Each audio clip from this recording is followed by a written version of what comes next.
This is the greatest compliment as a comedian I can give you, it's one of the dumbest things I've ever seen. I absolutely love comedies. In fact, I spent a good portion of my teenage years strictly watching comedies. Old man, who are you? You. No, not me, you. Yes, I am you. Just answer the damn questions. Who are you? I have told you. I'm all about cinematic experiences that leave you contemplating life and yourself, but sometimes you just want to switch your brain off and get through some mindless fun. Meanwhile, you two were standing around, finger popping each other's assholes. We're not finger popping each other's assholes. That's the beauty of comedy movies to me. They're an escape, a place to go when you need a break from life to engage in some absurd fictional laughter. But over the past 10 or so years, comedy as a genre has been disappearing from the world of cinema. Sure, most movies have comedy injected into them, but there seems to be so few actual full-blooded comedies. Excuse me, brah. You're excused. And I'm not your bra. And when there are, they go straight to streaming without a theatrical release. I don't know what exactly it is that caused this comedy genre disappearance, but I do know that The Naked Gun is a sign that these kinds of movies need to exist. The Naked Gun succeeds not only because it's a faithful reboot of an old and beloved classic in the world of absurd comedy and slapstick humor, but also because it's simply just hilarious. It's 85 minutes of non-stop laughter, and I do mean all 85 minutes, because even the credits are an absolute treat.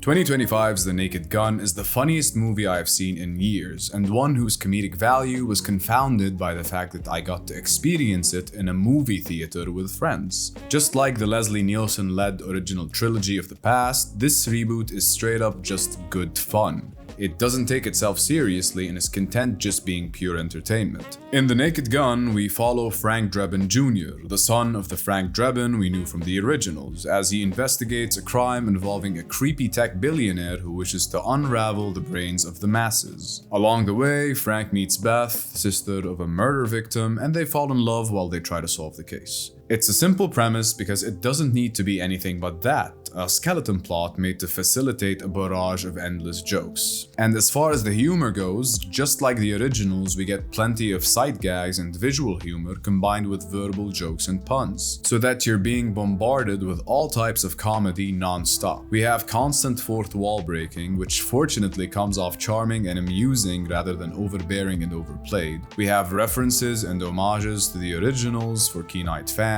We have a general parody of these old noir-esque police procedurals, capturing their tone perfectly and injecting it with a humorous spin. And we have a ton of visual jokes that just exist in the background, so much that you often struggle to keep up with them. At almost any given moment in these 85 minutes, there's a joke being told or performed, or that exists somewhere on screen in the background. And despite mostly all of them being mindless fun, there's also a lot of instances of topical humor, jokes that reference serious situations in the modern climate of the world in a lighthearted tone. It allows you to laugh while also knowing that The Naked Gun is at least somewhat well-meaning. And I think Liam Neeson does a perfect job of reflecting that contrast that became so memorable with Leslie Nielsen. A serious-looking actor portraying an absolutely oblivious character, reacting in absolute calm and deadpan towards a bevy of increasingly absurd situations. In the words of director Akiva Schaffer, Neeson has that gravitas of old Hollywood actors, that leading straight man charisma that makes it increasingly funny to see him in such a starkly different tone.